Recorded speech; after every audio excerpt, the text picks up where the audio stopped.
গুলো পাগুলো গুলো আবার যে কৃষ্ণ কথা শেষ হয়ে গেল, রাধার কথা।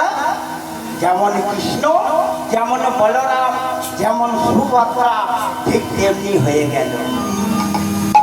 নারদ বললে, প্রভু এর কারণ কি? কারণটা আমায় বলতে হবে। বলে, এই দাপর যুগ শেষ হলে না